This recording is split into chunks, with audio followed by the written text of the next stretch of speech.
Y estamos en esta serie maravillosa llamada La Creación y Dios, donde hemos estado analizando los primeros dos versículos del Génesis. Como ven, ya llevamos como 5 conferencias y no hemos salido del versículo 1 y el versículo 2.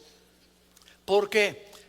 Bueno, esta serie vamos a tratar de analizar solamente no todo el libro del Génesis, porque ya alguna vez en el pasado lo pueden ustedes conseguir. Tenemos la grabación y las conferencias de casi 40 capítulos del libro del Génesis, versículo por versículo, con los patriarcas, la creación.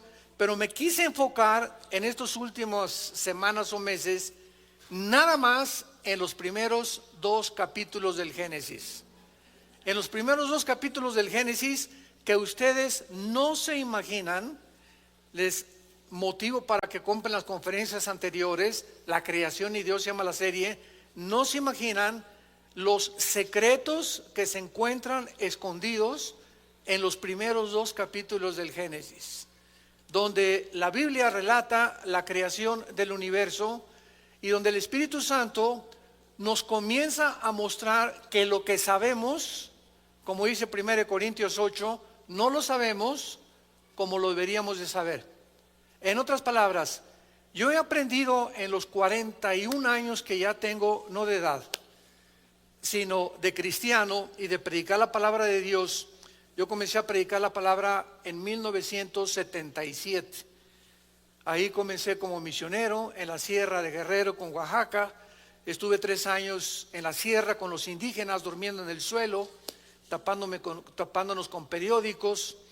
Ya en 1980 entré a formar parte de un equipo con un evangelista muy famoso, Luis Palao. Y en 1982-83 formamos Vida Nueva para México.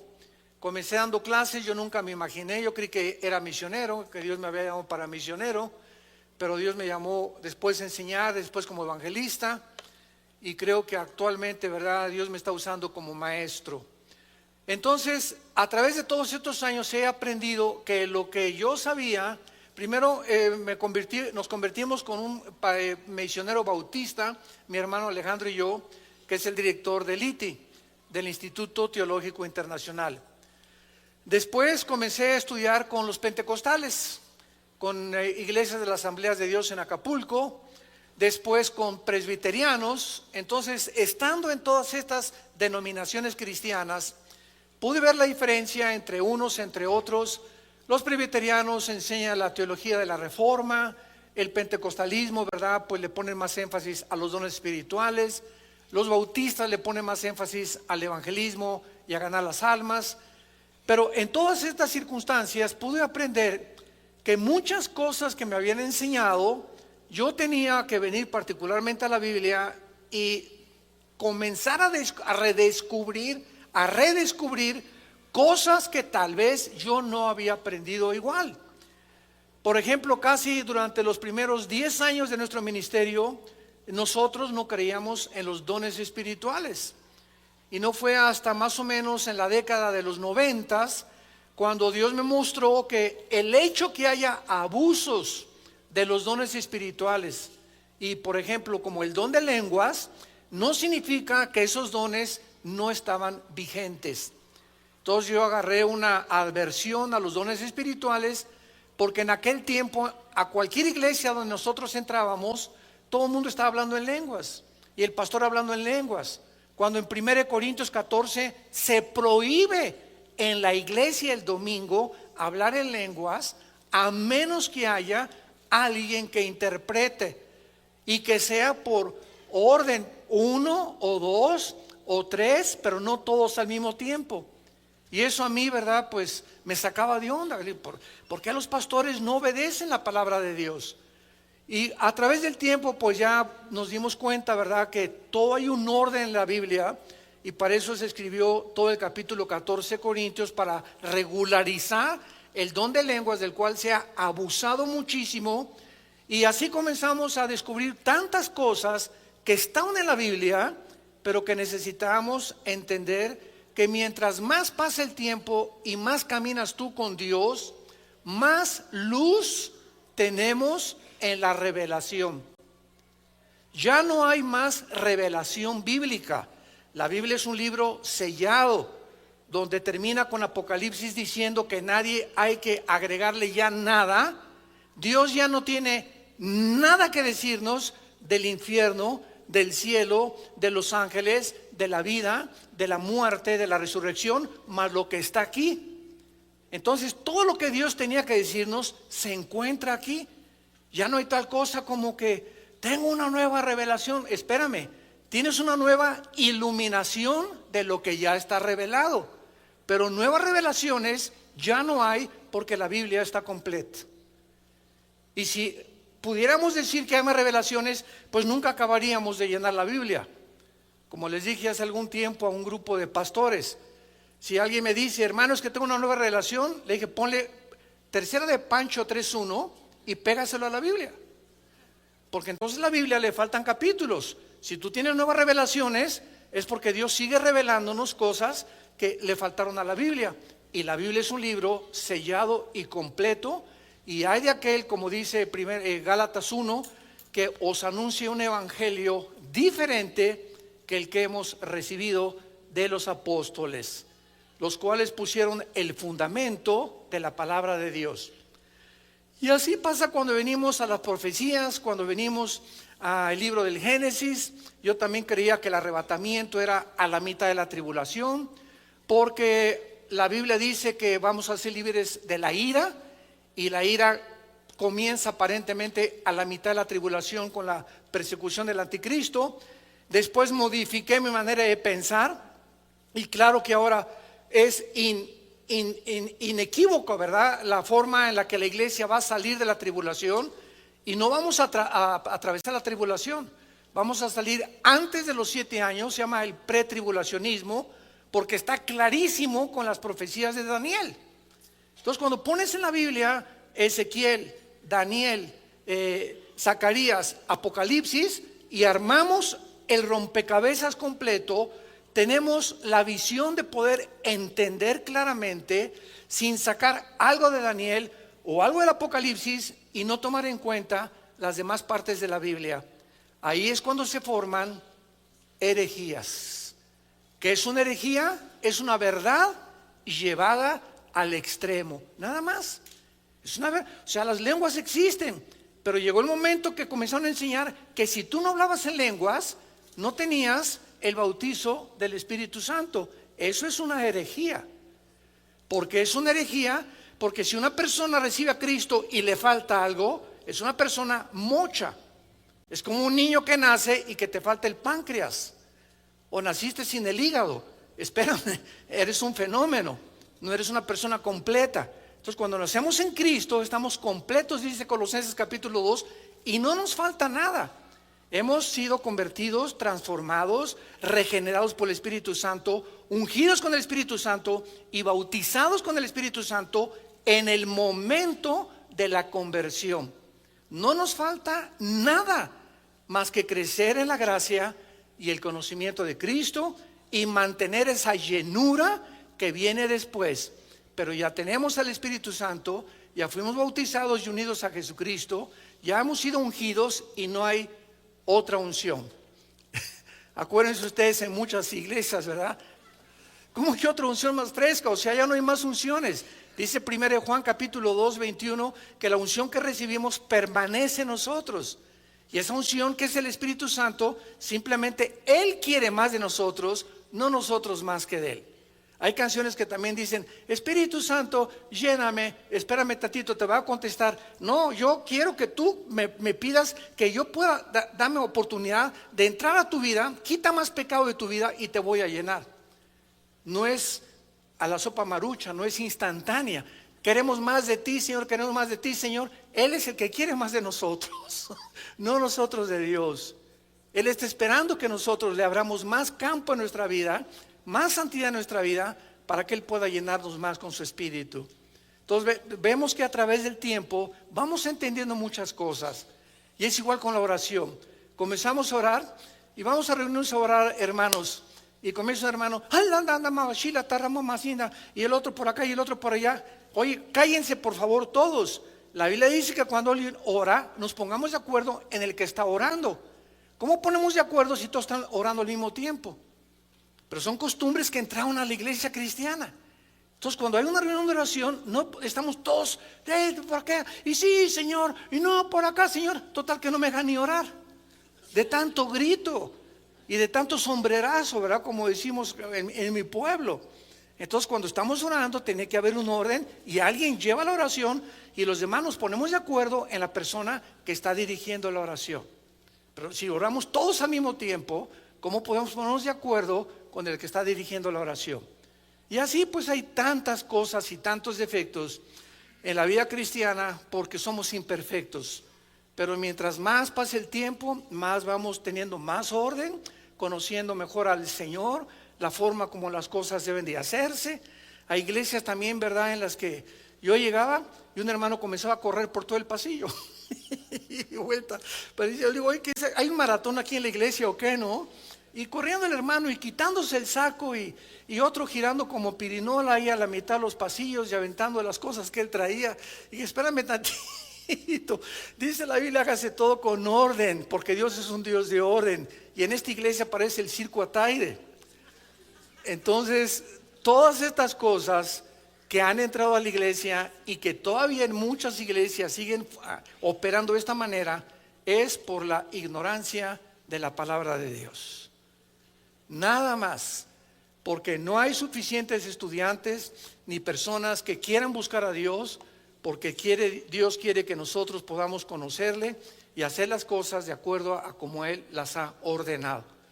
Y si tú le das la oportunidad a Dios a través de tu vida y de tu comunión con Cristo todos los días, de que el Espíritu Santo hable a tu vida, vas a descubrir la verdad. Y ¿sabes una cosa? Vas a ser libre. El día que conozcas la verdad te hará libre. Libres de paganismo, de tradiciones, de falsas enseñanzas, de herejías, de cosas y costumbres que entran a las iglesias y que se aceptan como si fueran una verdad. Porque dice el dicho que cuando una mentira se repite 100 años, se acaba aceptando como una verdad. Muy bien. En el libro del Génesis, capítulo 1, el versículo 1 es el versículo más científico que hay, independientemente de los que vamos a ir descubriendo. En este estudio que hemos abordado acerca de Dios y la creación, estoy introduciendo la astrofísica, la física, la astronomía y todo lo que en el campo científico se ha descubierto siglos después de cuando se descubrió la Biblia, o siglos después cuando la Biblia ya estaba realmente hablando de cosas que los científicos después descubrieron para comprobar que la Biblia tenía razón. Y estas evidencias, por eso es tan linda esta serie, es para darles a todos ustedes jóvenes universitarios principalmente municiones, para que tengan información, porque el pueblo de Dios perece cuando no hay conocimiento.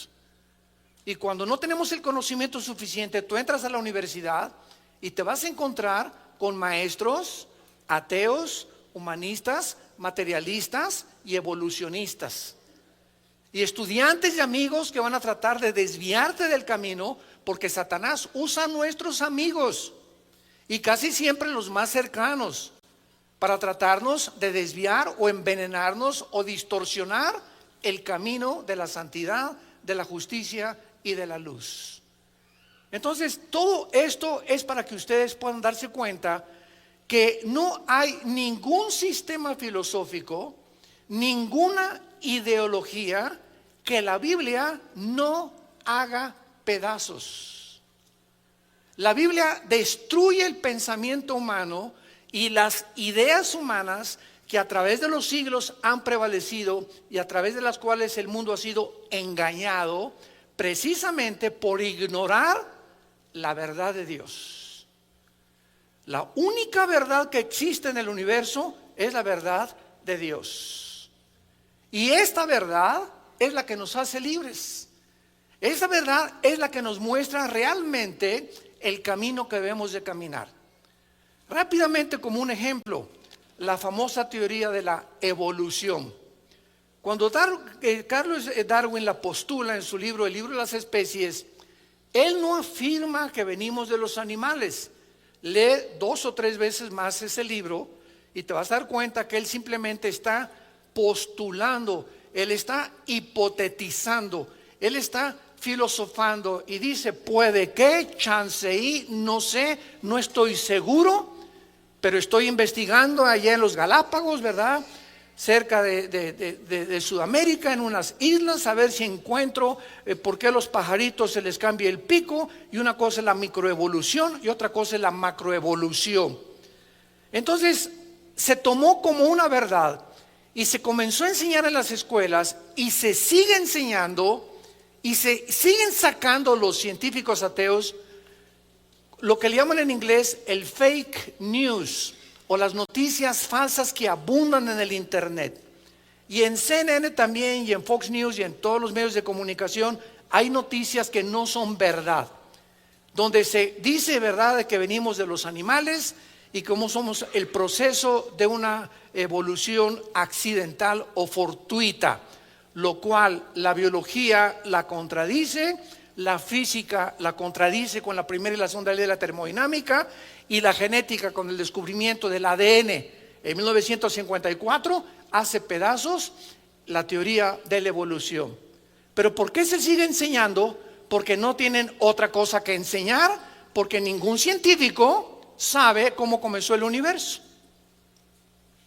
Ningún científico sabe quiénes somos, ni los elementos que forman el cuerpo humano. Porque dentro de nuestro conocimiento e investigación científica nunca descubriremos el origen del universo. Porque para que pueda ser científico, tiene que ser demostrativo. Los científicos observan el fenómeno, toman nota, apuntan, pero ellos no pueden penetrar mucho más allá de la metafísica o de lo que va más allá o trasciende lo que podemos observar con los 5 sentidos. ¿Me van siguiendo? Bueno, ojalá que no les salga humo por las orejas, ¿verdad? Pero sigan con mucho cuidado todo esto, porque esto es muy importante. Entonces, cuando venimos a la Biblia, encontramos la verdad. Y nos damos cuenta que la verdad está respaldada por la ciencia del siglo XXI.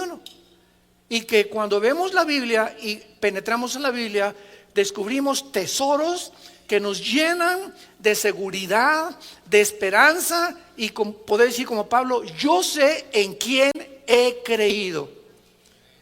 Y tú te puedes enfrentar a cualquier fórum científico de ateos, evolucionistas, materialistas, hedonistas, etcétera, etcétera, y no te van a derrumbar. Porque tus convicciones son profundas, han hecho un fundamento en tu corazón, has puesto un cimiento como cuando una casa firme se levanta y el cimiento está firme. Yo recuerdo ahora que estaban haciendo este tren que no sé si lo van a continuar haciendo, el que viene desde México, que va a llegar aquí a Toluca. Cuando me puse a investigar, penetraron como 50 metros de profundidad las personas que estudiaron el subsuelo para poner las columnas donde el tren iba a pasar. O sea, se tenía que profundizar grandemente en la tierra para poder poner un cimiento y aguantar un tren y un temblor no pudiera derribar la cimentación.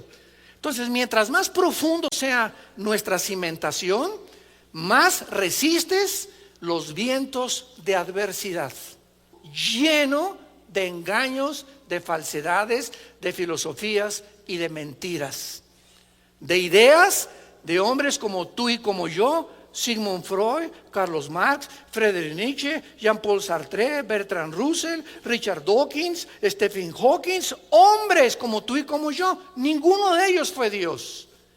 Ninguno de ellos conoce de dónde venimos, ni quiénes somos, ni a dónde nos dirigimos.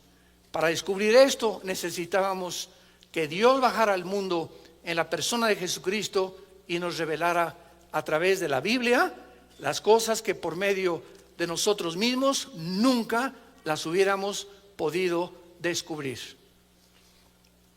Actualmente vemos nosotros que la física comprueba el versículo 1 del Génesis. Escuchen esto. En el principio creó Dios los cielos y la tierra. En este primer versículo del Génesis encontramos los tres elementos que forman la investigación de la física, que es el espacio, apúntalo, la materia y el tiempo. Aquí encontramos los tres elementos que forman la investigación de los astrofísicos. O sea, cuando la Biblia dice, en el principio creó Dios los cielos y la tierra, Dios nos está mostrando que el espacio, el tiempo y la materia no son eternos. El espacio tuvo un tiempo, la materia tuvo un tiempo y todo lo que existe a nuestro alrededor tuvo un principio que se descubrió hasta el siglo pasado. Por muchos años se estaba enseñando que el universo era eterno. Y cuando dice la Biblia en el principio, hace 4500 años que se escribió el Génesis, aproximadamente, ya está mostrando que el tiempo, la materia y el espacio tuvieron un principio. Miren, por ejemplo, vamos rápidamente a Hebreos capítulo 1. Y miren lo que dice el escritor a los Hebreos con estas palabras que, aunadas al Génesis capítulo 1, vemos nosotros la impresionante consistencia y relación entre los libros de la Biblia. Dice Hebreos capítulo 1, versículos 10 al 12. Oh Señor, en el principio, otra vez, el autor de Hebreos, que escribió siglos después de Moisés, que escribió el Génesis, está completamente de acuerdo en lo que dice el Génesis. En el principio fundaste la tierra y los cielos son obra de tus manos. Ellos perecerán. ¿Qué está diciendo el libro de Hebreos? Que el universo, conforme a lo que los astrofísicos descubrieron y la astronomía descubrió, está en un proceso de decadencia. Se llama la segunda ley de la termodinámica, o también se llama en la física la ley de la entropía. Todo en el universo está sufriendo un desgaste, un deterioro, todo se echa a perder, todo se oxida. El sol está perdiendo millones de toneladas masa por segundo. Las galaxias están expandiéndose cada vez más. Las estrellas están desapareciendo. Hay muchas estrellas que en la noche salimos y las observamos y ya no existen. Pero desaparecieron hace 3, 4 millones de años. ¿Pero por qué las seguimos viendo? Porque la luz viaja. Cosa que lo vamos a comprobar en el libro de Job, como Dios en el libro de Job, y tiene la antigüedad del Génesis, nos muestra que la luz viaja. Las tinieblas son estáticas. Las tinieblas no viajan. En otras palabras, cuando aplicamos los procesos físicos o los principios físicos a los principios espirituales, si tú estás en la luz, estás viajando. Y si tú estás en tinieblas y no tienes a Jesús, eres una persona que no vas a llegar a ningún lado. Estás como trompo, así nada más dando vueltas como en el desierto. Ya tienes 10, 15, 20 años en tu vida. No has llegado a ningún punto en tu vida, porque solamente cuando estás en la luz viajamos en línea recta. El camino del justo es como la aurora, que va en aumento hasta que el día es perfecto. El justo, el cristiano, va y cada vez sabemos más, cada vez hay más luz, cada vez aprendemos más, cada día nos da gozo levantarnos en la mañana, y nuestra mente es llena con la palabra de Dios, con las sorpresas que Dios tiene para con nosotros. Nunca caemos en una rutina los cristianos, o por lo menos no deberíamos de caer, con tantas maravillas que Dios tiene para aquellos que le aman de corazón. Y dice el libro de los Hebreos: ellos perecerán, o sea el universo, mas tú permaneces, y se envejecerán como una vestidura. Como un vestido los envolverás y serán mudados, pero tú eres el mismo y tus años no acabarán. Ya el escritor de Hebreos hace 2000 años Y ya el libro del Génesis hace 4500 años establecían lo que se descubrió cuando se descubrieron la primera y la segunda ley de la termodinámica. Nada se crea ni se destruye y todo sufre un deterioro, una oxidación, todo se envejece, el universo está a punto de desaparecer. El universo es como un reloj que se le dio la cuerda y se le está acabando. Y lo estamos comprobando en el siglo XXI con la increíble avance de la tecnología moderna y también la ciencia. Muy bien. Y el tiempo, no saben cómo me encanta enseñar y me río, ¿verdad? Porque esto hace pedazos a los científicos, a los ateos, a los evolucionistas, a los materialistas, a los que se creen Pirulation. ¿Saben ustedes que el tiempo no existe?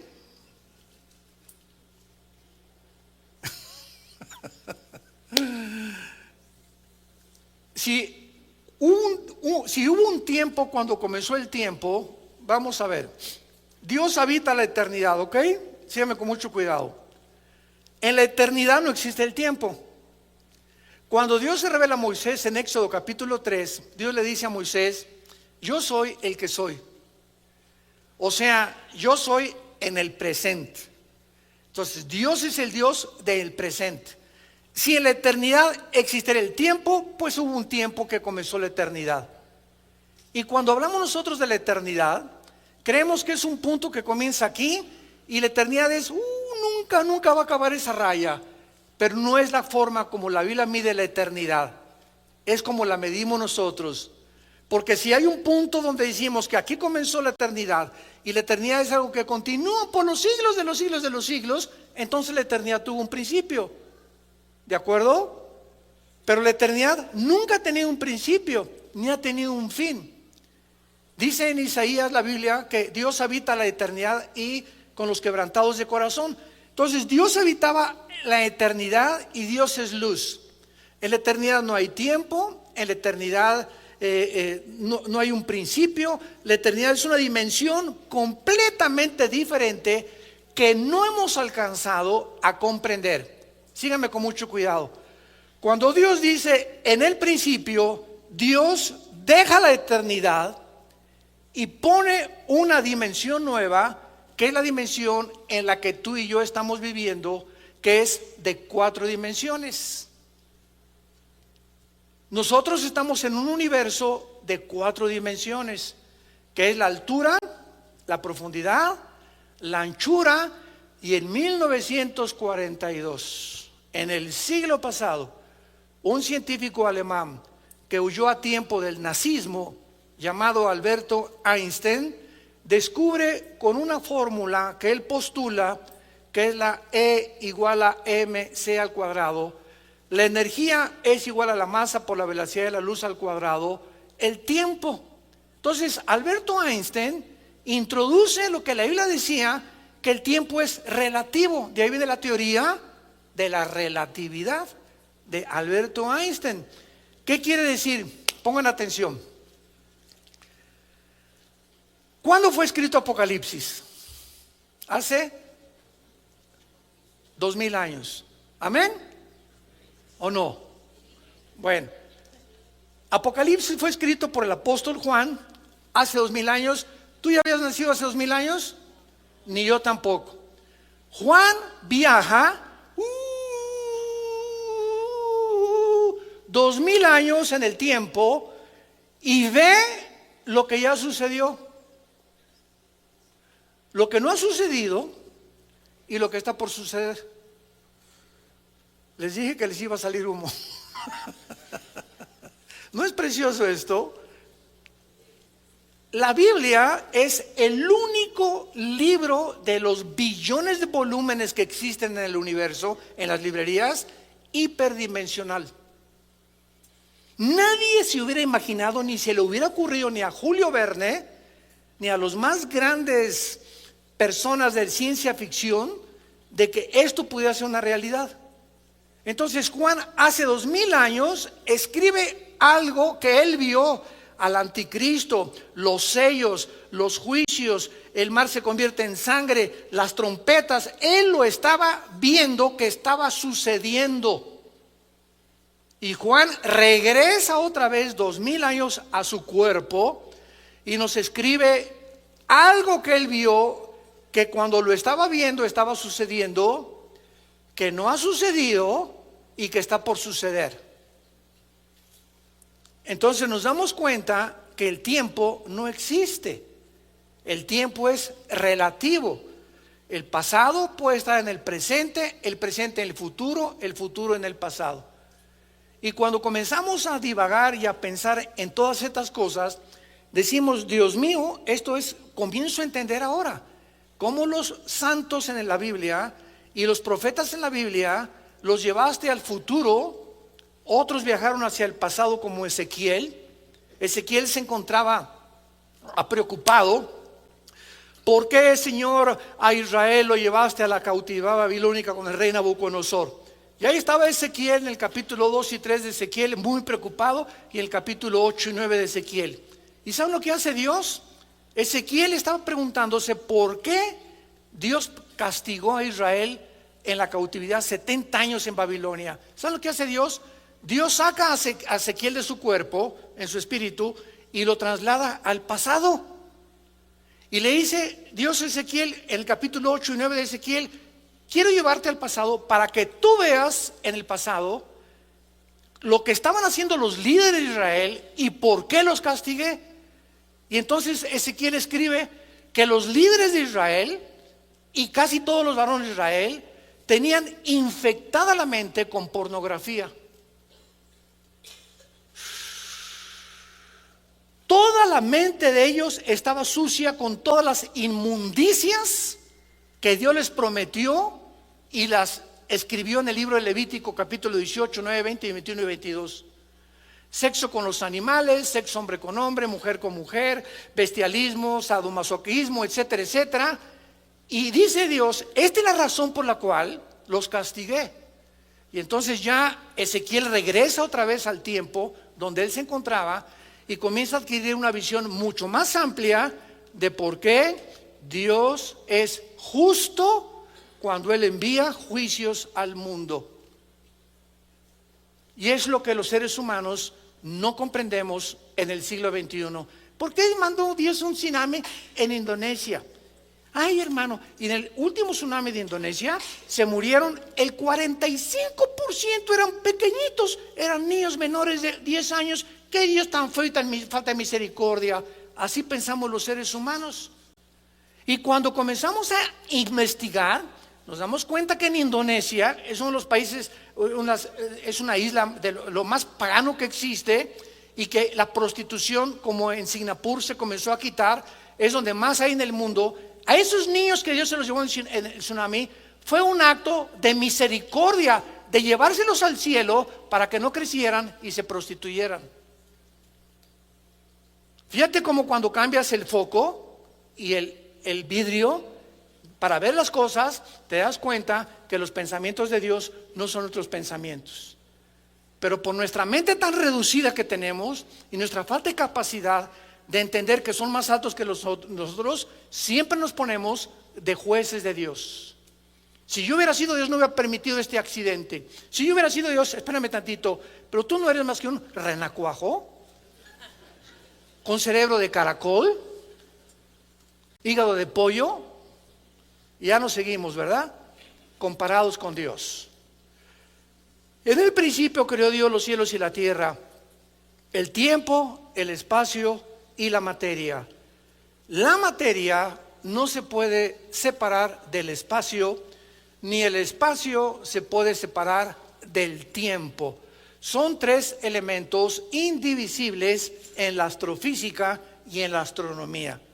Y eso es precisamente lo que Dios nos comienza a abrir el panorama para que comencemos a penetrar en el mundo invisible, espiritual, que nosotros no hemos podido conocer. Ahora, muy bien, el versículo 2 del Génesis describe un panorama completamente diferente al panorama de la tierra original.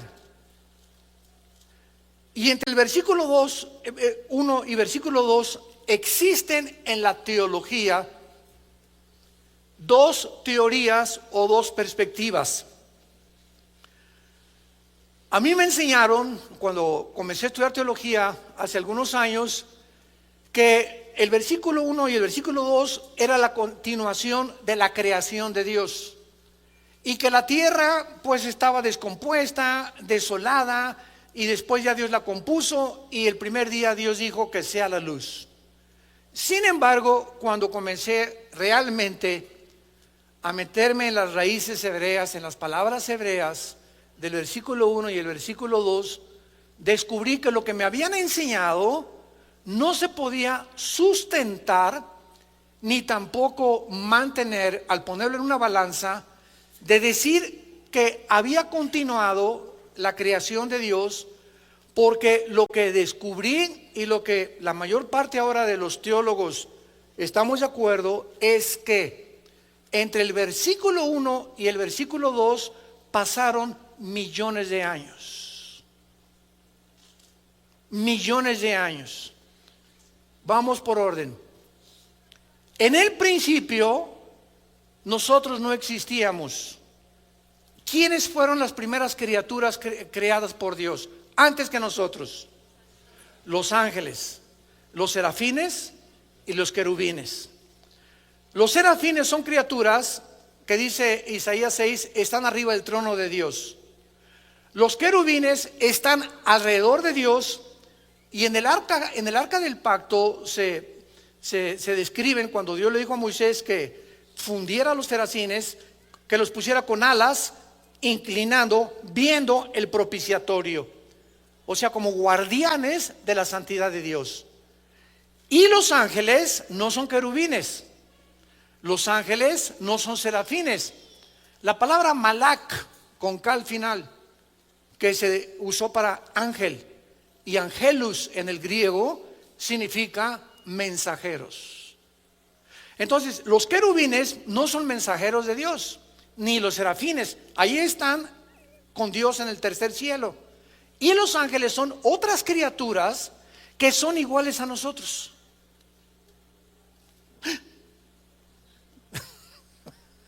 Siempre que la Biblia describe ángeles, los describe con cuerpos humanos. Génesis capítulo 18, cuando llega Jehová o Dios en forma humana a visitar a Abraham y a Sara, lo acompañan dos ángeles. Y cuando Abraham los ve, no dice: mira nada más, estos son marcianos o son jupiterianos. Para nada. O sea, inmediatamente sintió en el espíritu que eran criaturas, ¿verdad?, divinas, y les hace de comer. Y estas criaturas, estos ángeles, al mismo tiempo que adquieren cuerpos humanos, cuando se materializan en sus cuerpos, que no son como los nosotros, pueden comer. Cuando resucitó Cristo, ¿con qué cuerpo resucitó? Con un cuerpo humano. Y ese cuerpo humano lo continúa manteniendo Cristo por toda la eternidad. Así se ve en Apocalipsis capítulo 5, el cordero que fue inmolado. Y en Daniel 7, cuando él entra a la presencia de Dios. Entonces, Cristo, cuando resucita con un cuerpo, ya no como el tuyo ni como el mío, sin sangre, sin los aparatos ni la anatomía que tenemos nosotros, Cristo comió pescado y comió miel. Le hicieron un guachinango al mojo de ajo rico, me imagino ahí junto a la orilla del mar, ¿verdad? Entonces vemos que estos cuerpos, que son diferentes a nosotros, se pueden materializar y desmaterializar. Entonces los ángeles vienen a eso. Muy bien, después lo vamos a ver, pero en Ezequiel capítulo 28 y en Isaías capítulo 14, versículo del 12 al 14, se describe la creación de Lucifer. La palabra Lucifer, que después se le agregó la palabra diablo y Satanás, significa el que porta la luz o el que lleva la luz, Luzbel en el original hebreo. Y ahí se describe que cuando Lucifer fue creado, en Ezequiel 28, fue creado en el huerto del Edén. Fue creado en este planeta. Isaías capítulo 14, el 12 al 14, lo confirma cuando dice que aquí en este planeta y desde aquí, de este mundo, Satanás planeó asaltar el tercer cielo, dar un pinochetazo al tercer cielo, un golpe de estado a Dios, hacerse como Dios, derrocar a Dios, y todo lo planeó desde este mundo cuando tú y yo no habíamos nacido todavía. Y dice en Isaías 14, el 12 al 14, subiré a través del cielo y de las estrellas. Las estrellas del cielo ya existían antes del primer día de recreación del planeta Tierra. Entonces, entre el versículo 1 y el versículo 2 estamos hablando de millones de años. Vamos a ponerlo así. En el principio, Dios creó los cielos, la tierra, y fueron millones de años donde existieron antes que nosotros. Job capítulo 38, Proverbios capítulo 8, Salmo 104, nos hablan todos estos pasajes de lo que pasó antes que nosotros. Repito, Job 38, Proverbios 8 y el Salmo 104. Y entonces llega el momento que se rebelan los ángeles contra Dios, guiados por Lucifer, y la tierra es sumergida en un juicio, en tinieblas.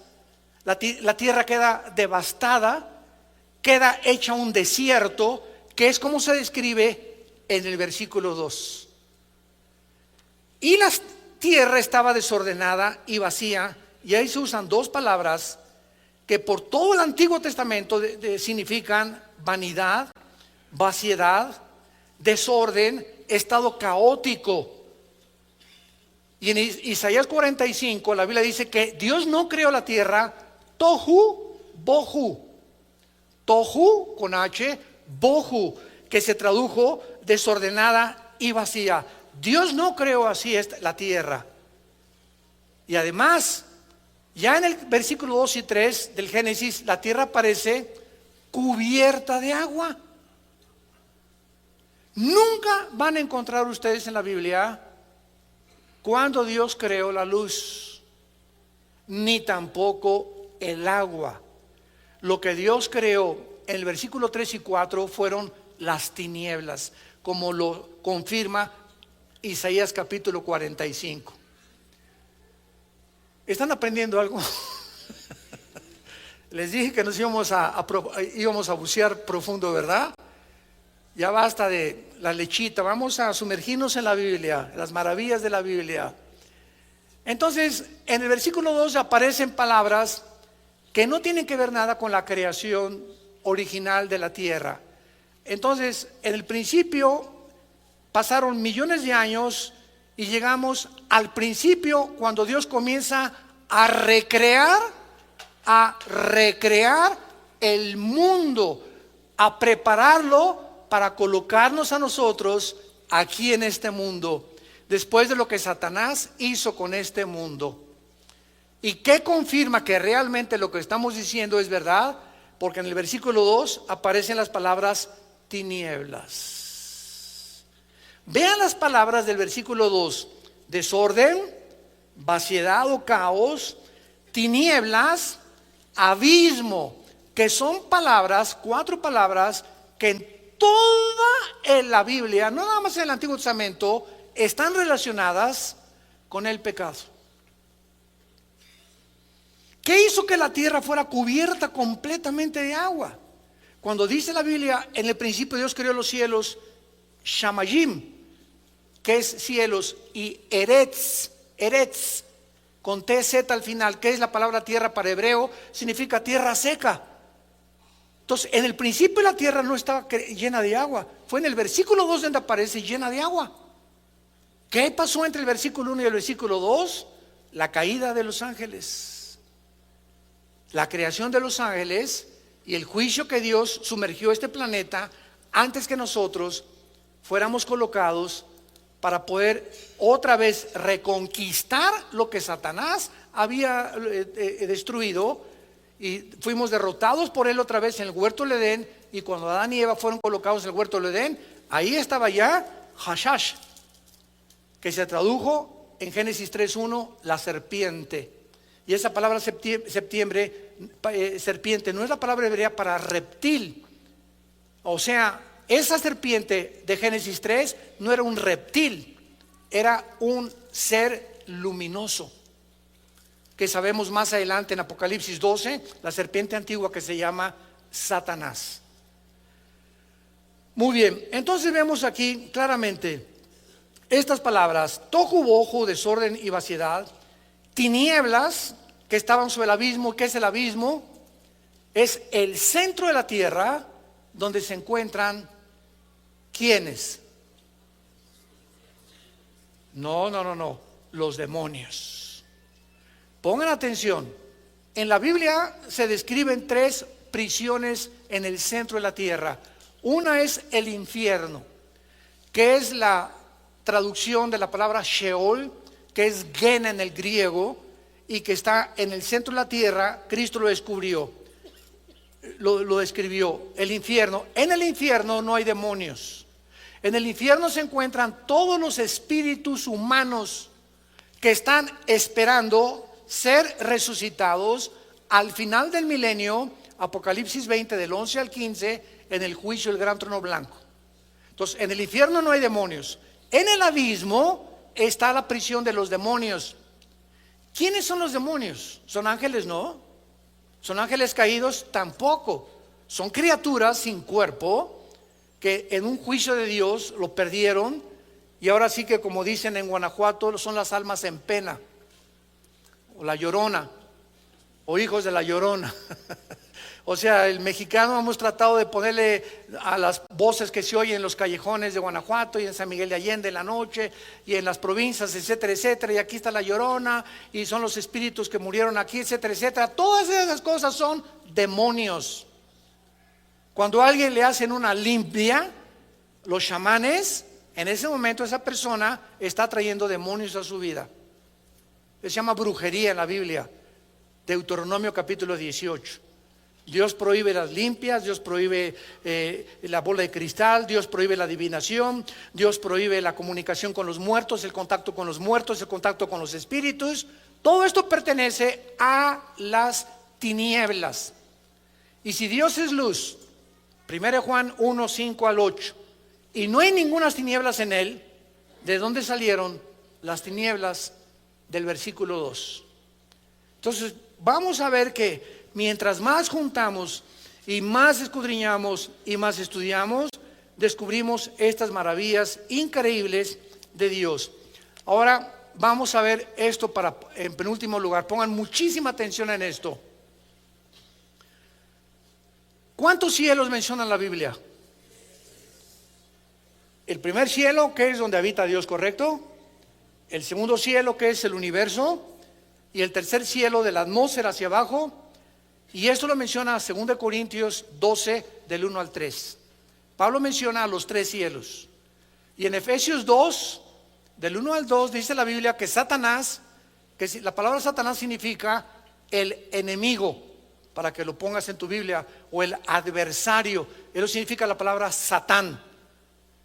Y la palabra diabolos, que aparece hasta el Nuevo Testamento, significa el acusador, el que acusa a los hermanos. Pero su nombre es Lucifer. Cuando tú dices el licenciado Carlos Muñoz, licenciado es el título, ese no es su nombre, es un título, o doctor o ingeniero. Carlos es su nombre, Núñez es su apellido. Entonces, cuando hablamos del diablo, su nombre no es Satanás, su nombre no es el diablo, son títulos de él.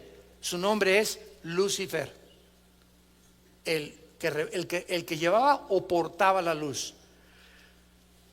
Dios habita la eternidad, y entonces Dios crea los 3 cielos. Dios no habitaba en el tercer cielo. Dios ha comenzado a habitar en el tercer cielo desde el principio de la creación. Entonces Dios se baja de la eternidad al tercer cielo, donde pone sus cuarteles generales, y Él decide y determina en su soberanía habitar ahí, mientras gobierna este universo que ya va a terminar pronto. Y entonces crea debajo del tercer cielo el cosmos, que se tradujo como el mundo. Pero la palabra cosmos abarca todas las galaxias, los hoyos negros, todos los millones de galaxias y estrellas que existen. Todo nuestro universo es un universo cerrado. Es lo que Dios creó, y todo está bajo 4 leyes físicas: la ley de la gravitación, las leyes termonucleares y las leyes de la termodinámica, la ley de la ley de la termodinámica.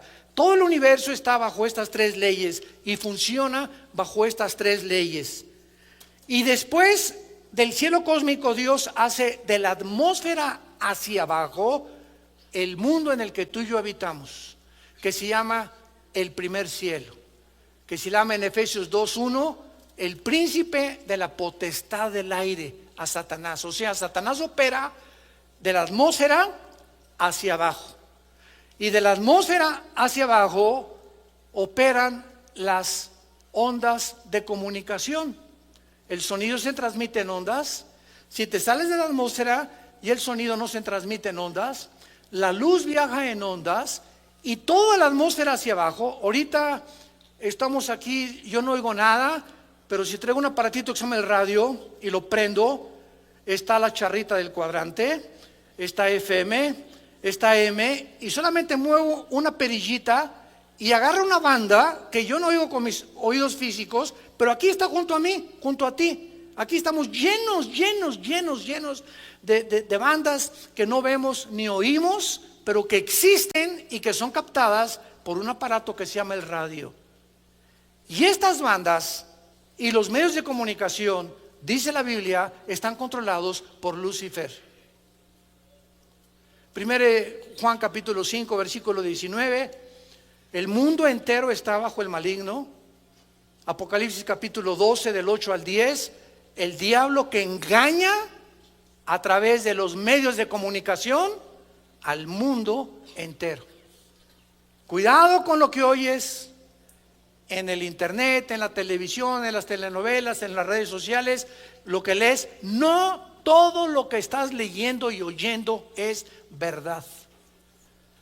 La mayor parte de la información que reciben los seres humanos está distorsionada, alterada y pervertida por las películas, por las magazines, por las telenovelas, por el internet, por todo lo que existe actualmente.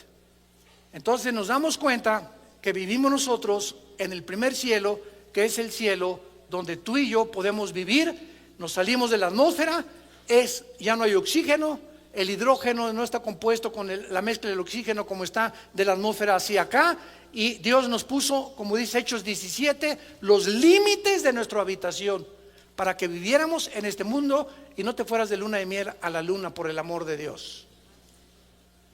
¿Quién va a preferir la luna a Cancún? Hemos comenzado con 2 versículos de la Biblia. Tenemos 6 conferencias con estos 2 versículos, para que vean ustedes a dónde nos quiere llevar Dios: escudriñar las Escrituras. Juan 5:39: hagan pozos, escarben, búsquenme y van a vivir, dice Dios en toda la Biblia. Pero ya no hay estudiantes de la Biblia, demasiado tiempo en la televisión, ni Aliti viene los sábados a querer estudiar más teología.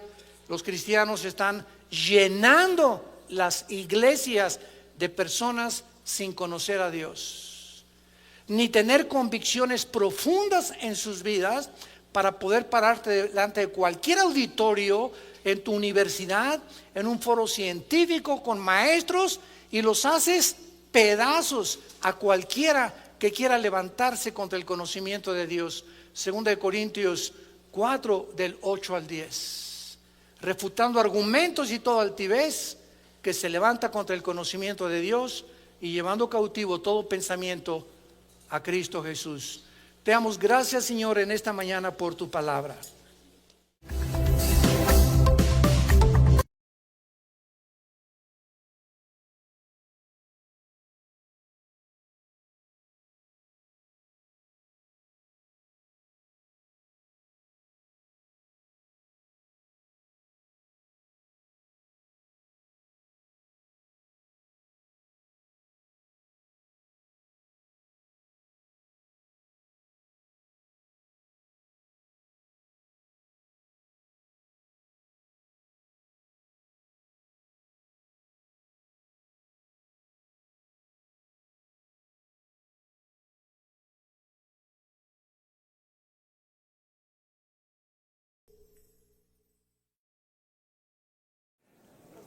Hemos comenzado una serie, no quiero ni siquiera exagerar, pero es una serie impresionante, muy profunda acerca de la creación y la relación que esta creación que Dios hizo, que Dios llevó a cabo con el ser humano y con los ángeles y con todo lo que existe. Y la manera como el Espíritu de Dios inicia la Biblia es una de las evidencias más maravillosas de su inspiración divina, porque nos revela la creación original del universo. Hemos continuamente constatado y hemos explicado que el ser humano, en su afán de poder descubrir, conocer, investigar de dónde venimos, cómo se originó el universo, quiénes somos y hacia dónde se dirige la humanidad, ha usado pues la ciencia, métodos científicos. Por ejemplo, dentro de la ciencia de la geología y la astronomía, o la astrofísica y la física matemáticas, existen aproximadamente como 96 métodos para poder datar o poder investigar la edad del universo. Y como para que sea científico tiene que ser repetitivo, pues todos estos métodos son aproximados. Y entre los más conocidos está el carbono 14, que es hidrógeno que absorben las plantas y los animales que mueren, y a través de eso se puede datar que el animal vivió hace 2000 años, o los dinosaurios, un hueso de un dinosaurio vivió hace 10 billones de años, pero todas estas fechas desde luego son aproximadas. Después tenemos el potasio-argón y la radioactividad. Todos estos métodos científicos le han proporcionado al ser humano fechas o le han proporcionado una información aproximada, repito, de entre 10 a 15 billones de años que tiene la Tierra, el planeta Tierra. Sin embargo, la Biblia nos muestra que el ser humano tiene no más de 6,000 años de historia. En otras palabras, la Tierra fue formada antes que nosotros fuéramos colocados en esta Tierra, en este planeta. Entonces, si la Tierra fue formada antes que nosotros y tiene aproximadamente 10, 12, 13 billones de años, ¿quién habitaba la Tierra antes que nosotros? ¿Hay alguna evidencia en la Biblia de que este planeta estuvo ocupado antes que nosotros? La respuesta es sí, sí la hay. Y sabemos claramente, como lo vamos a ver de una forma exegética y detallada, ahora sí que vamos a meterle microscopio a los primeros 2 capítulos del Génesis, que los ángeles fueron creados antes que nosotros. Lo vamos también a demostrar con la Biblia, y que cuando el ser humano fue ya colocado en el huerto del Edén, ya el pecado había entrado al universo por medio de un querubín caído llamado Lucifer. Entonces, entre el versículo 1 y el versículo 2 del libro del Génesis, existe un abismo, le llaman en inglés un gap, con G de gárgara, A y P de Pedro, gap, que significa un intermedio. Y vamos a ver las 2 teorías que han tratado de especular y de filosofar muchos teólogos para explicar que pues realmente no hay más que una sola corrida, y que desde el principio significa cuando Dios comenzó a crear la tierra, y lo vamos a demostrar que no es correcto. Porque si desde el principio dice la Biblia, Dios creó los cielos y la tierra, ¿cuándo fueron creados los ángeles? Porque entre los primeros 6 días de la creación, ¿qué es lo que la Biblia describe? Del versículo 3 hasta el capítulo 2, los ángeles ya existían. Entonces vamos a descubrir todas estas cosas maravillosas, porque en Job capítulo 38, versículo del 4 al 7, la Biblia nos revela que cuando Dios estaba formando el globo terráqueo, Y quiero aclararles que la tierra no es plana, por el amor de Dios. ¿De cuál fumaron? Hace algunos meses nos han bombardeado. Oiga, ¿es cierto que la tierra es plana? Miren, muchas personas se meten a las redes sociales y ponen estas marihuanadas, así le llamo yo, para atraer seguidores.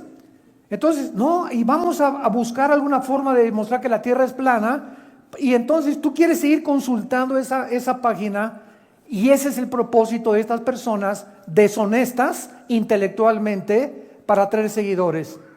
E increíblemente, miles de cristianos lo creen. Como ahora que estuvimos mi esposa y yo en Cancún en la iglesia, se acercaron 3 jóvenes de la universidad, que por favor les diera yo muestras de que la tierra es redonda. Digo, mira, desde la Biblia hace 2700 años, Isaías 40, versículo 22, la Biblia describía en el hebreo que la tierra es redonda, antes de Galileo Galilei. Y si no, pues mira, manda una carta a la NASA, a la Oficina de Administración de Aeronáutica Especial, para que tomen fotografías de los astronautas. Y si no te convencen las fotos de los astronautas, simplemente ve un eclipse. Y en el eclipse claramente entre la luna y el sol se ve la redondez de la tierra.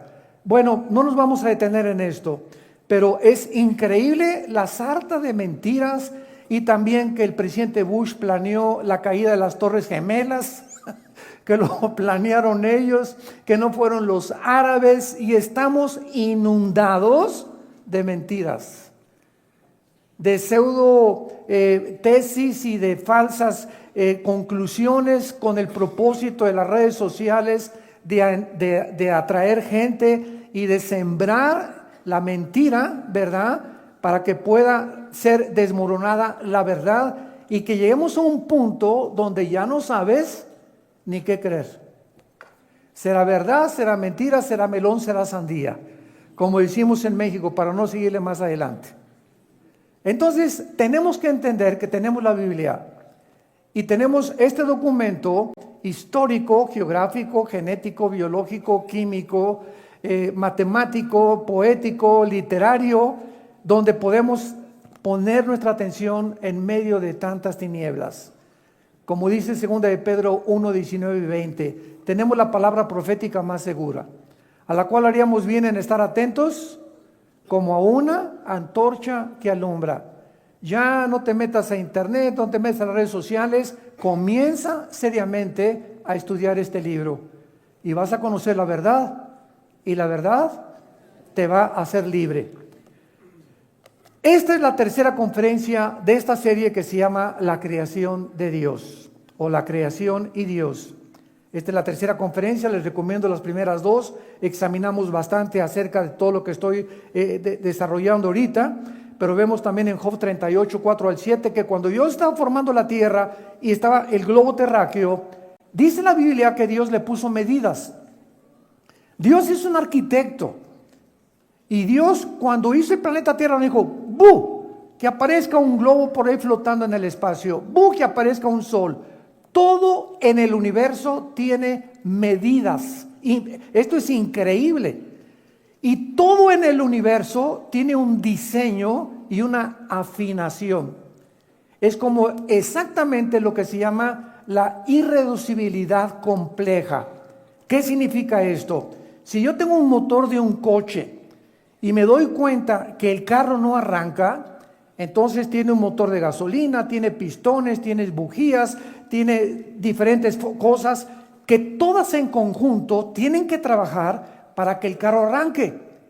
Y basta un alambrito en mi batería que esté desconectado para que nada de lo demás que está diseñado por los ingenieros funcione en mi máquina y en el motor de mi carro. Un solo alambrito o una sola basura en el motor de gasolina va a impedir que el carro funcione adecuadamente. Entonces, esto es lo que se llama irreducibilidad compleja. Una trampa de ratones está formada por 3 o 4 alambres de acero, y una tiene que estar así, otros tienen que tener un resorte, que es la que hace cuando se come el queso el ratón que caiga, y un solo alambrito de la trampa que no funcione impide que el demás mecanismo no funcione tampoco. irreducibilidad compleja. Entonces, si el universo está perfectamente bien afinado y no le falta ningún cable y fue diseñado para que trabajara en conjunto, vemos detrás, damas y caballeros, una inteligencia, vemos un diseño. Entonces la Tierra fue formada de tal manera y de tal tamaño y de tales medidas para que exactamente girara sobre su eje con una inclinación de 23 grados y medio y se trasladara alrededor del Sol en 365 días a la distancia exacta del Sol, para que cuando la Tierra le diera vuelta al Sol pudiera haber la vida. Y para que tú y yo pudiéramos habitar este planeta, tenía que ser preparado este planeta para que la vida de nosotros pudiera ser posible. Cuando yo hago esto en la mañana y tú también, y respiro, ¿qué estamos respirando? Estamos respirando un aproximado de 88% de hidrógeno, que es el elemento que más compone el universo entero, con una mezcla de oxígeno y ciertos gases. Si en 1% de este hidrógeno que recibimos o de oxígeno faltara, tú y yo nos podríamos intoxicar y ahogar. Así que de la atmósfera terrestre hacia abajo, la cantidad y la mezcla del oxígeno con el hidrógeno ha sido diseñado y proporcionado por el Creador del universo. Si la Tierra girara más rápido de lo que gira sobre su eje y la Tierra no hiciera este movimiento ni la distancia con el Sol, no sería posible la vida. Mercurio, que está delante de nosotros, Marte, que está atrás de nosotros, y los demás planetas tienen otro movimiento y tienen una atmósfera que es casi 1000 veces más tóxica que la del planeta Tierra. Entonces, por todos lados nos damos cuenta que los cielos cuentan la gloria de Dios. Salmo 19. Y un día emite sabiduría a otro día. Cada día amanece y vemos la puesta del sol salir allá en el horizonte y nos damos cuenta cómo ilumina todo el universo y nos quedamos extasiados con los colores, las mezclas, el color que tienen las flores, las azucenas, los alelíes, las rosas que no han podido ser imitados por los mejores diseñadores, y nos damos cuenta el colorido de un pavo real. Qué perfección y qué combinación tan increíble de colores, y la cabeza anaranjada con amarillo, con café, combinando todos perfectamente bien. Y por todos lados, cuando tú eres cristiano, Dios te abre los ojos para que admires y bendigas al Creador. Y no te levantes nada más en la mañana con tu cafecito, ¿verdad? Y no ves nada, ni la puesta del sol, ni el jardín, ni los pajaritos cantar, porque así vive la gente en un planeta. Van a Acapulco y de la borrachera que se pusieron no disfrutaron ni la playa. Es increíble que hasta que nosotros tenemos los ojos abiertos, vemos la verdadera creación de Dios. Ahora, muy bien, todos sabemos que cuando la Biblia dice, en el principio creó Dios los cielos y la tierra, nos damos cuenta que en el original hebreo son 7 palabras. Y esto es asombroso, señores matemáticos que nos visitan, porque cuando vienes a la Biblia encontramos que el número 7, desde el principio del un versículo hasta el Apocalipsis, representa la perfección, la totalidad, lo que está completo.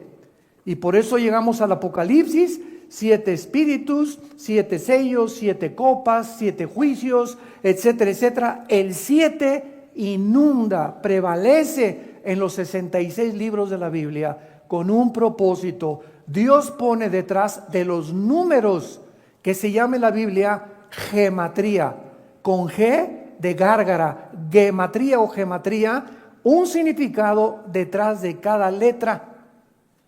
Entonces escuchen lo que dice en el hebreo el primer versículo: Bereshit Elohim bara et samayim et eretz. Bereshit Elohim bara et samayim et eretz. En el principio Dios creó los cielos y la tierra. Son 7 palabras. Y en medio de esta palabra hay un símbolo de un menorá. ¿Cuál es el menorá? Es el símbolo que nosotros hemos adoptado como nuestros logos en Vida Nueva para el Mundo. Un menorá. ¿Qué es un menorá? Es un candelero con 7 ramitas. Y este candelero aparece al terminar la Biblia, otra vez, en el primer versículo de la Biblia está escondido en las letras hebreas, y aparece al final de la Biblia, y entonces a Jesús se le ve detrás de los 7 del menorá, que es el candelero, no candelabro. Candelabros son los que están colgados por todos lados. Es el candelero, menorá en el hebreo. Entonces a Jesús se le ve detrás del candelero y son 1, 2, 3, 4, 5, 6, 7. ¿Por qué? Muy bien. Jesús está en medio del candelero. Hay 3 ramas a la izquierda y 3 ramas a la derecha. ¿Qué significa esto? El 6, que son 3 a la izquierda y 3 a la derecha, es el número de nosotros. En la Biblia el 6 es el número del hombre, porque en el 6º día fuimos creados. Y cuando Jesús está en medio de nosotros, estamos completos. Si Jesús no está en tu vida, eres el número 6. Y espérate a llegar al 666. Ahora lo entiende por qué es el 666 el número de Satanás. Porque es el número del hombre elevado al 3, que es la deidad o la Trinidad. Eso lo vamos a ver mucho después. Entonces, qué maravilloso es el ser humano cuando entra Jesucristo a nuestra vida, y ahí comenzamos en el verdadero camino hacia la perfección. Porque sin Jesús, como dijo él hace 2000 años, puedes ganar el mundo y perder tu alma. Si tú te mueres y fuiste presidente de la República, fuiste Miss Belleza Latina, el cantante de los cantantes, y si tú mueres sin Jesús, naciste en tinieblas, viviste en las tinieblas y regresas a las tinieblas. O sea, tu vida no tuvo ningún significado ni ningún propósito y fuiste exactamente igual que una vaca o que un burro. ¿Qué me está usted diciendo, burro, hermano?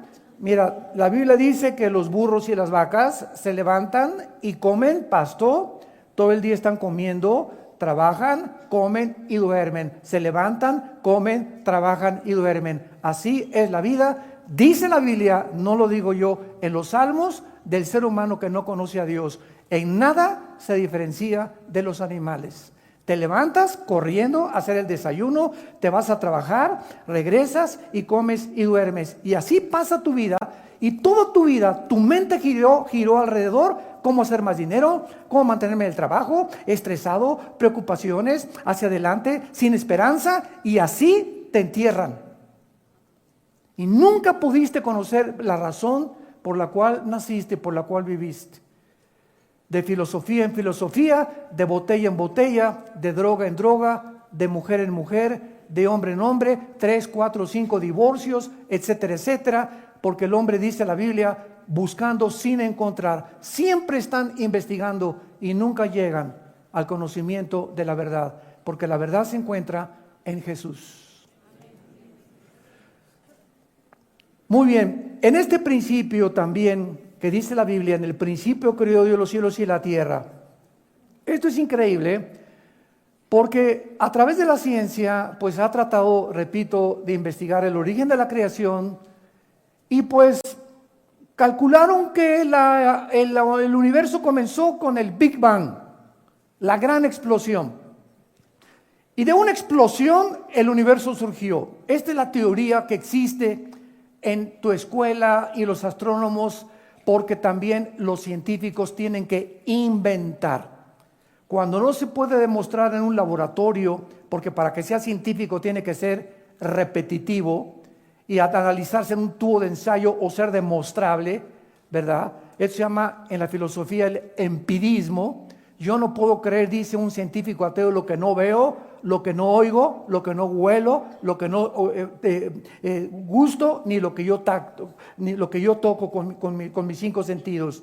Entonces, el científico ateo está encerrado en una cárcel, porque para él no existe nada más que lo que ve, lo que oye y lo que siente o lo que gusta o lo que toca, sin darse cuenta que hay un mundo que nos rodea, que existió antes que nosotros, que fue creado antes que nosotros y que la Biblia dice que es más importante y es primero que nosotros. Por ejemplo, en Hebreos 11, versículo 3, dice la Biblia: por la fe entendemos haber sido constituido el universo por la palabra de Dios. Escucha, de modo que lo que se ve fue hecho de lo que no se veía. En otras palabras, lo que no alcanzamos a ver, ni a sentir, ni a gustar, que es la defensa de los ateos, eso que ellos niegan es más real que el mundo físico material en el cual tú y yo vivimos. Ahora, ¿por qué es más físico y por qué dice la Biblia que fue hecho lo que vemos de lo que no se veía? Porque lo que no se veía fue antes que nosotros y lo que no se veía va a ser eterno. Entonces Jesús entra aquí al mundo y baja al mundo a darnos la comunicación con el mundo que no podemos nosotros percibir con los 5 sentidos, comunicarnos con ese mundo que nos rodea a través de la oración. A través de la oración. Cuando un cristiano comienza a orar, rompe la barrera del sonido, de la fe, rompe la barrera de las 4 dimensiones en las que vivimos, y la oración nos introduce a ese mundo que nos rodea, y la oración comienza a movilizar el mundo que no lo podemos ver, que está poblado de millones de ángeles, y la oración hace que Dios entre en acción también.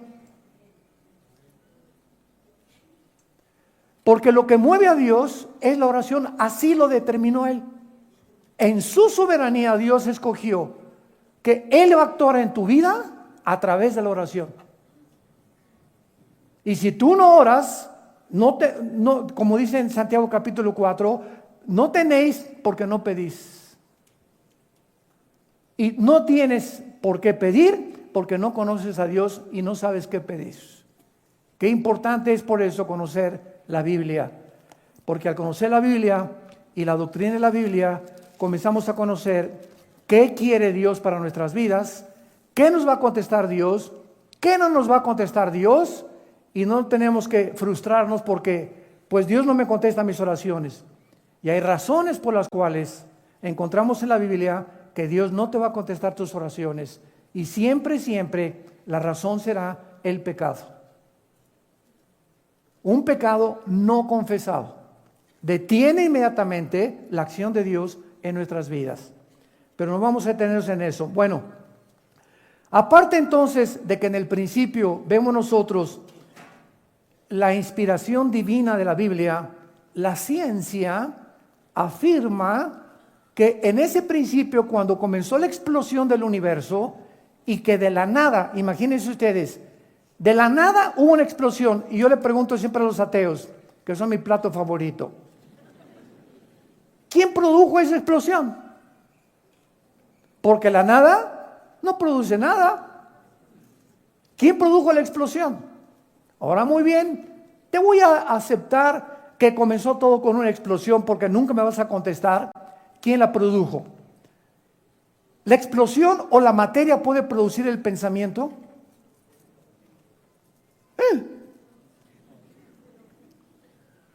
¿Puede producir la conciencia?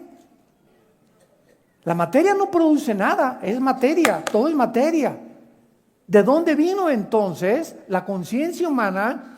Pienso, como decían los griegos, pienso, luego existo. Y si existo, vivo. Y si vivo, tiene que haber una causa. Y esta causa es imposible que esté dentro de mí. Los griegos, sin tener un conocimiento profundo de la Biblia, concluyeron por la línea de la lógica elemental se llama esto en la filosofía, que una persona no puede tener su razón de su existencia dentro de ella, porque yo no escogí nacer, ni tener el color de pelo que tengo, ni de piel, ni de ojos, ni de estatura. Algo me produjo, y esto que está dentro de mí nunca me podrá llevar a entender cómo fui yo puesto en este mundo. Esta razón tiene que ser fuera de mí, tiene que trascender de mí. Y entonces los griegos le llamaron al Dios desconocido. Hechos capítulo 17. Cuando Pablo llega a Atenas, había un montículo que se llamaba el Areópago, y ahí estaban los discípulos de Zenón, los epicúreos y los estoicos, el grupo más predominante en el siglo antes del siglo I de la época de Pablo, cuando ellos comenzaron a enseñar que la verdad y el placer era lo único que valía la pena seguir en la vida. Pero cuando Pablo llega a Atenas, ve una estatua grandísima que dice en Hechos 17, al Dios desconocido, y les dice Pablo, a ese Dios que ustedes le llaman la fuerza, ustedes que se van a cargar de energía a Teotihuacán, ustedes que creen y que se inclinan ante una estatua, esto que ustedes adoran por todas las partes del mundo y por todas las civilizaciones, yo les vengo a anunciar, se llama Jesús. El Dios que hizo los cielos y la tierra no habita en templos hechos por manos humanas. El Dios que hizo el universo no puede estar confinado a 4 paredes y llamarle a esto la iglesia. La iglesia no es el edificio, por el amor de Dios. No le llamemos tampoco esto el santuario, por el amor de Dios. Pásenle al santuario. ¿Cuál santuario? ¿De dónde sacaste eso? Pásenle al santuario. El santuario lo tenemos dentro de nosotros. Nosotros somos la iglesia, el conjunto de personas. Y si nos reunimos en Chapultepec, si nos reunimos en un VIPS, 4 o 5 personas, ahí está la iglesia. No es el lugar. En el Antiguo Testamento Dios se confinó en un tabernáculo y después en el templo de Salomón. Pero cuando vino Jesús, le dijo a la mujer samaritana, ustedes adoran lo que no saben. Mi Dios, mi Padre es espíritu, y los que le adoran en espíritu y en verdad le tienen que adorar. Entonces llegamos a la Biblia y comienzan las vendas a caerse en nuestros ojos, comenzamos a ver la luz, comenzamos a ser iluminados, comenzamos a entender, ese Dios quiere comunicarse con nosotros, quiere tener comunión con nosotros, quiere guiarnos.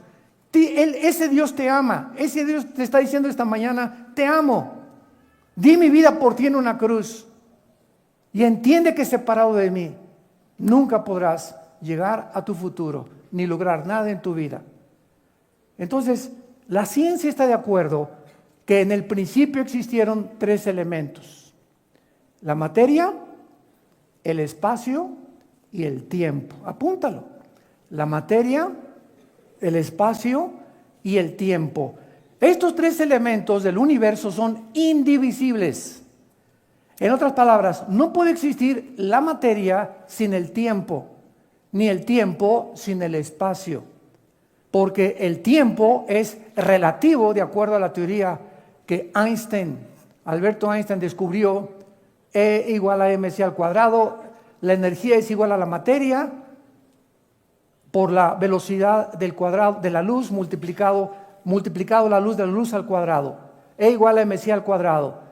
Entonces, esto nos muestra que en el tiempo aquí en la Tierra es de una forma, porque la Tierra se traslada en 365 días. Te vas a Marte y el movimiento de Marte alrededor del Sol es más lento que el de la Tierra, por lo cual el tiempo en Marte es diferente al de nosotros.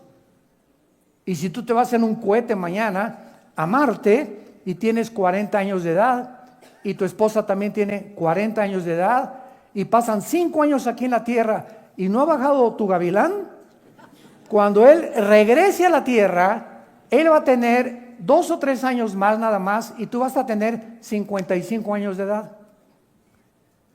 ¿Cuántos hombres dicen, mándenos a Marte?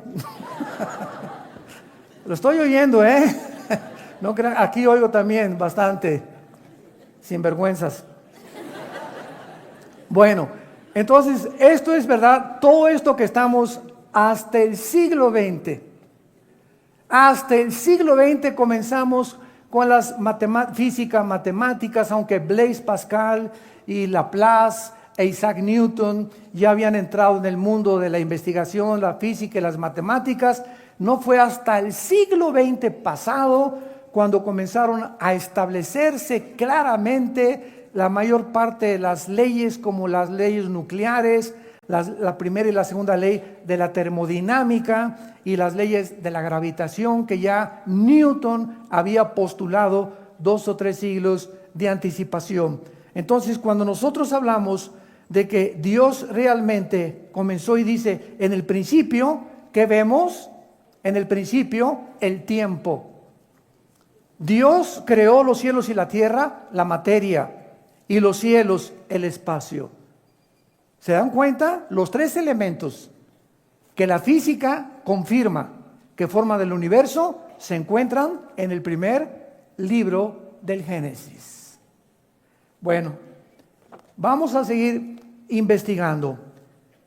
No hay ningún argumento que se pueda dar para poder probar que Dios no existe. Cuando alguien me dijo una vez, demuéstrame que existe Dios, yo le dije, demuéstrame que no existe. Tan sencillo como eso, ¿verdad? No me podrás traer ningún argumento para que me digas que Dios no existe, más que especulaciones. Por ejemplo, los ateos dicen, bueno, es que yo no creo, bueno, yo no creo, tú, cabeza de aguacate. Tú eres el que no crees. A mí no me digas que yo, porque yo tengo otra perspectiva. Dice el ateo, yo no creo que exista Dios porque si existiera Dios, no hubiera mal, no hubiera por qué no destruye a Satanás, porque le falta misericordia, porque permite que los niños se mueran de cáncer, porque hay tsunamis, porque hay destrucción.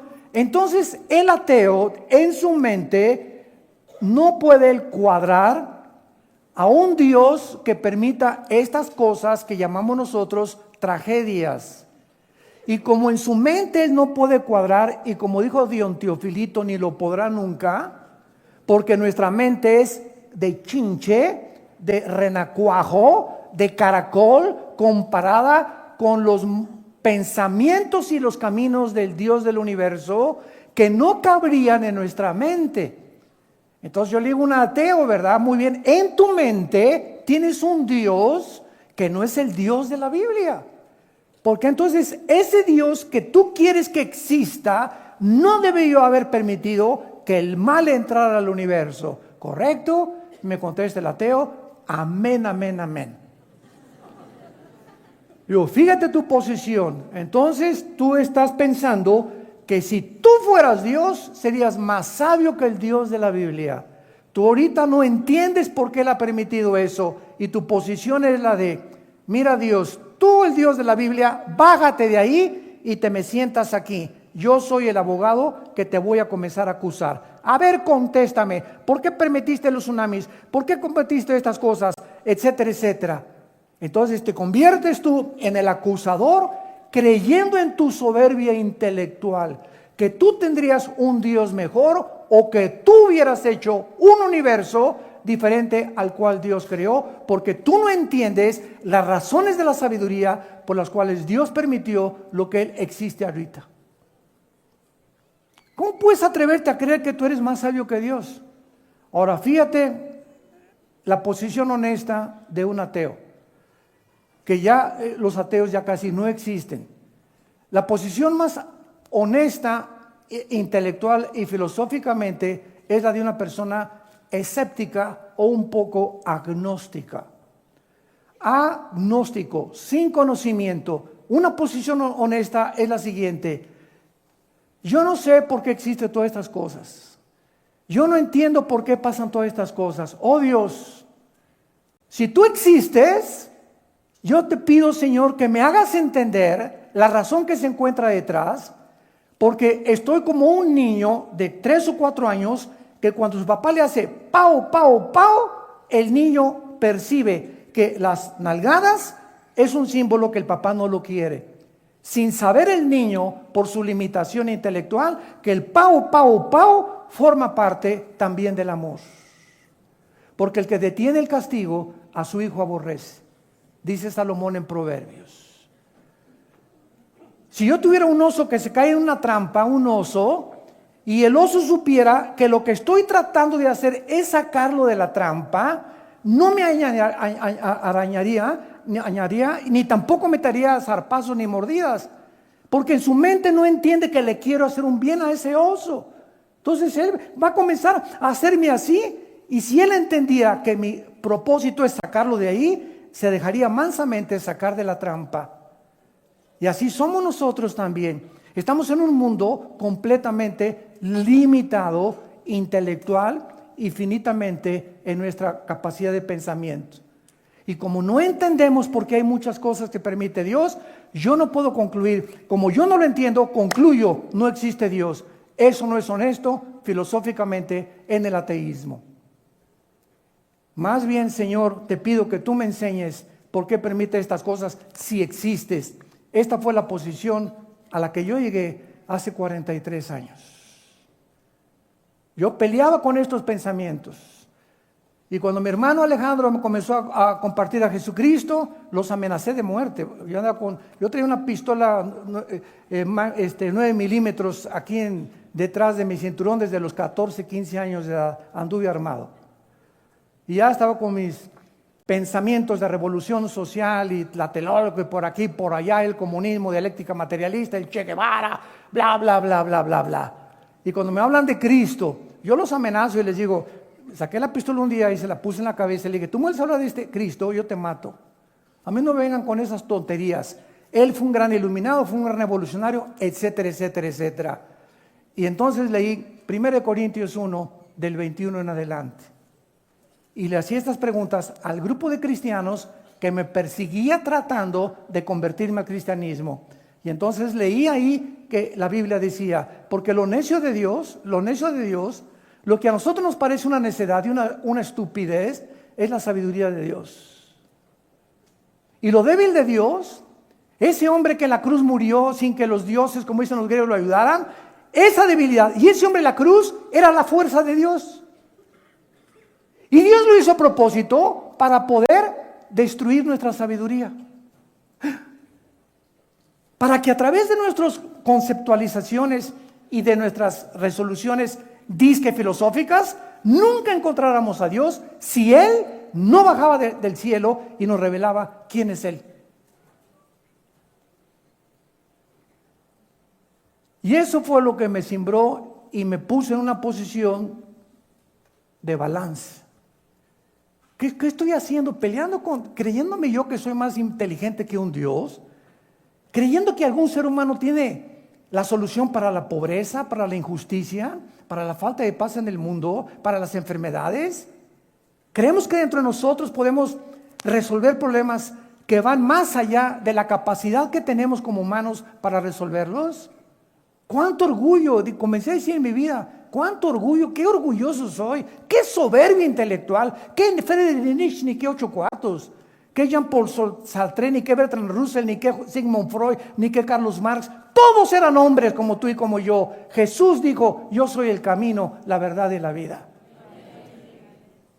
Y caí de rodillas, hincado, reconociendo mi soberbia intelectual y la tontería de creer que algún día yo pudiera encontrar las respuestas. Si Él no bajaba del cielo, entraba a mi vida y me decía quién es Él. Y me mostraba hacia dónde podíamos caminar.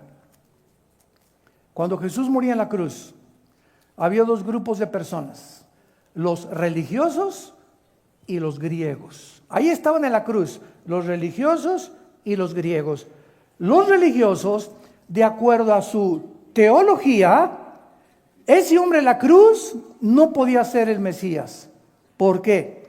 Porque en la teología de la Torá, o de los 5 libros primeros de la Biblia, o de la religión de los judíos, está escrito en Deuteronomio, maldito el que es colgado en un madero. Síganme con mucho cuidado. Entonces los fariseos no podían creer que ese hombre dijera, soy el Hijo de Dios, y estaba convertido en una maldición. ¿Cómo puede Dios? Fíjense, ¿cómo puede Dios? Preguntaban, maldecir a su Hijo. Qué conflicto intelectual, ¿verdad? No puede ser Dios. Y los griegos Zeus, el dios Hércules, el dios de los rayos, que gigantes tremendos que los dioses los protegían. ¿Cómo puede ser ese hombre decirse el Hijo de Dios cuando nuestros dioses nunca permitirían en la mitología griega hacerle eso a su hijo? Entonces tanto los religiosos como los griegos fueron enloquecidos en su sabiduría, y Dios lo hizo a propósito. Ese hombre que moría hecho un guiñapo humano, débil ante nuestros ojos, tonto a nuestros ojos por haberse dejado amarrar las manos en Getsemaní y no usar su poder para ser liberado, Dios lo hacía a propósito, porque la palabra de la cruz es locura al que se pierde y poder de Dios al que se salva. Dios lo hizo a propósito.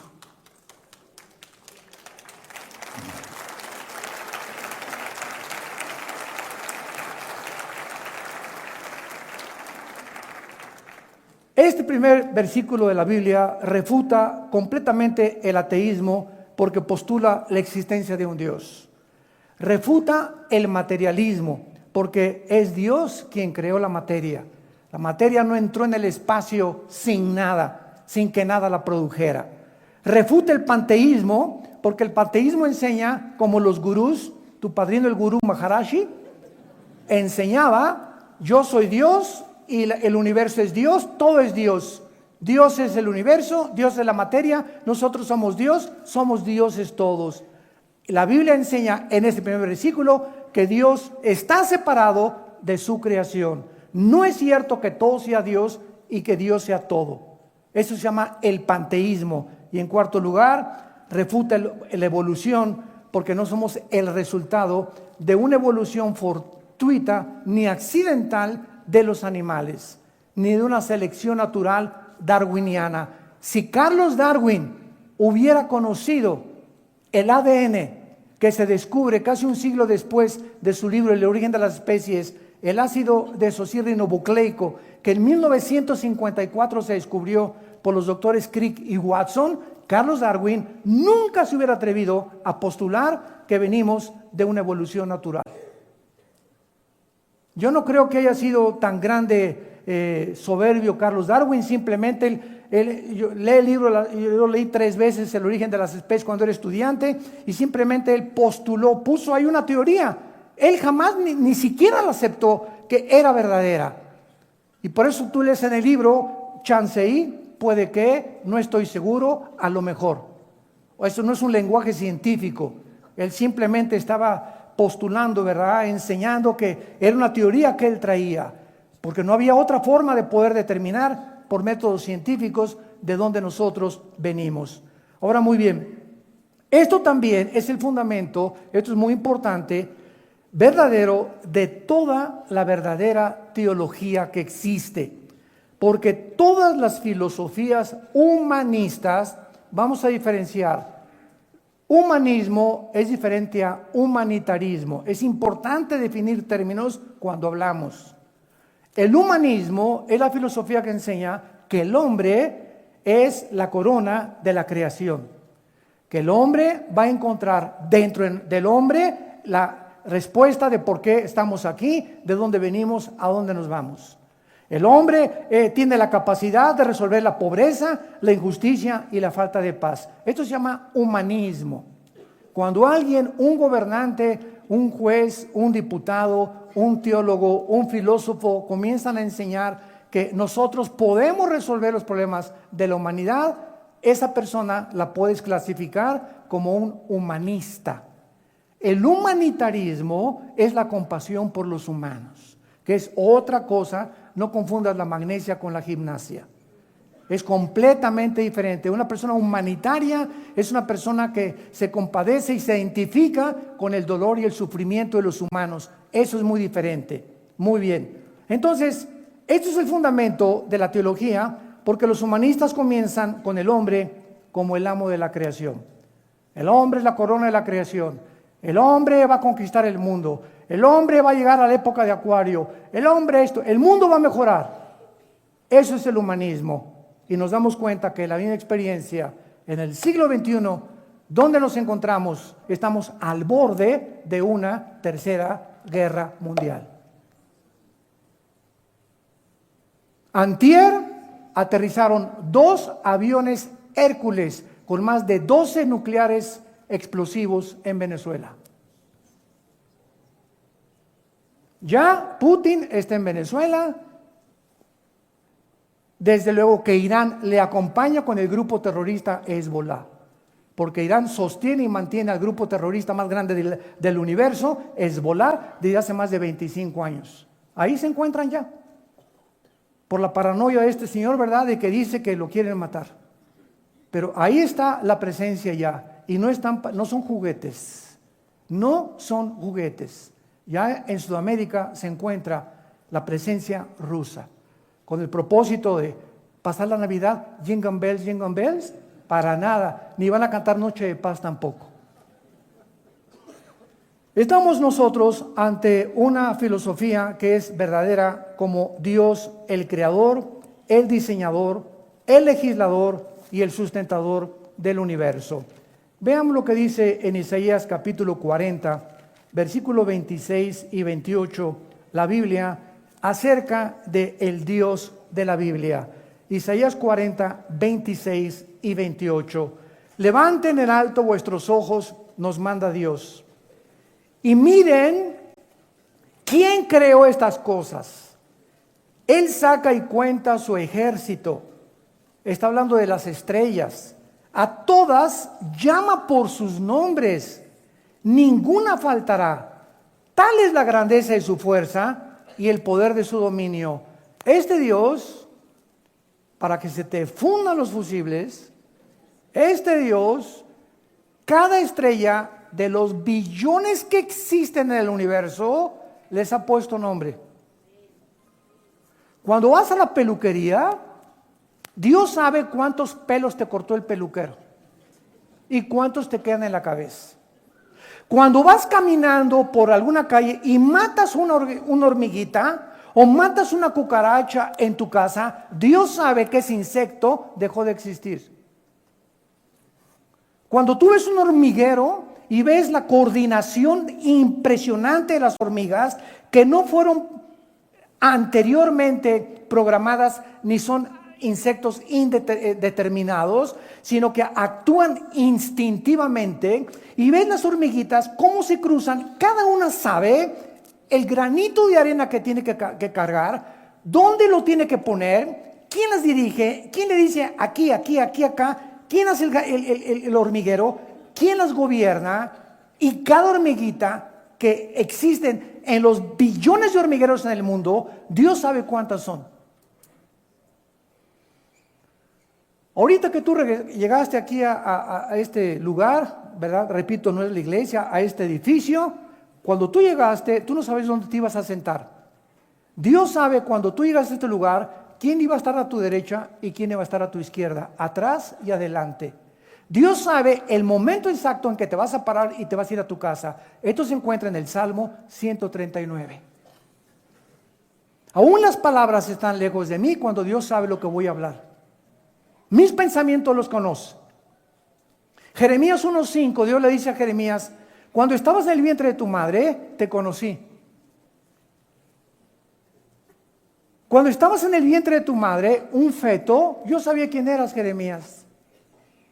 Y cuando aún no nacías, te di por profeta a las naciones. Dios escribe nuestro destino desde el vientre de nuestra madre. Él sabía dónde ibas a nacer, quién iban a ser tus padres, cómo ibas a crecer, cómo íbamos a ser desarrollados.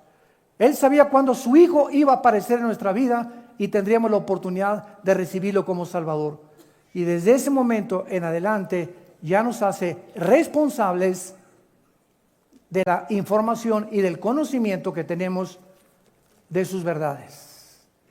Mira las estrellas y cuéntalas, son incalculables, yo las conozco todas, dice Dios. Dice el versículo 28 del mismo capítulo: ¿no has sabido, no has oído que el Dios eterno es Jehová, el cual creó los confines de la tierra? no desfallece ni se fatiga con cansancio, y su entendimiento no hay quien lo alcance. Isaías 45, versículo 18, porque así dijo Jehová, que creó los cielos. Él es el Dios que formó la tierra, que la hizo, la compuso, no la creó en vano. Para que fuera habitada la creó. Yo soy Jehová y no hay otro. Te damos gracias, Señor, en esta mañana por tu palabra.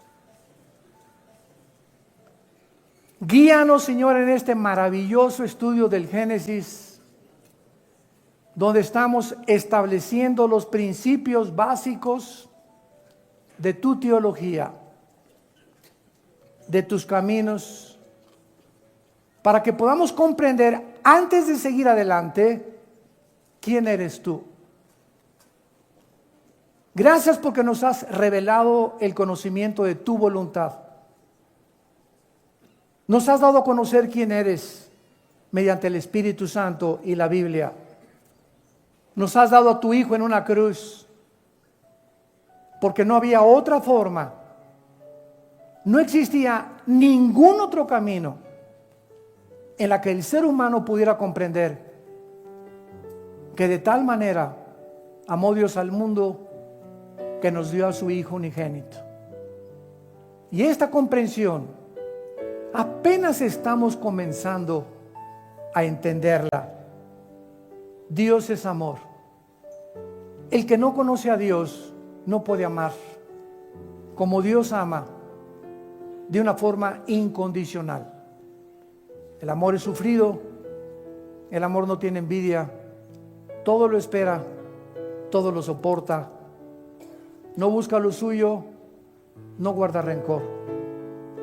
El amor es la virtud más grande de Dios, porque en esa cruz Dios nos dijo que nos amaba, que nos sigue amando, y cuando tengamos dudas de que Él no existe, simplemente recordemos la cruz de Cristo, porque en esa cruz Dios obtuvo nuestra salvación, y lo que parecía para los hombres debilidad e incomprensión era la sabiduría de Dios escondida detrás de esa cruz y de su Hijo Jesucristo, escondida para aquellos que han alcanzado la madurez y han alcanzado la sabiduría para comprender a ese Dios incomprensible sin la Biblia y sin el Espíritu Santo.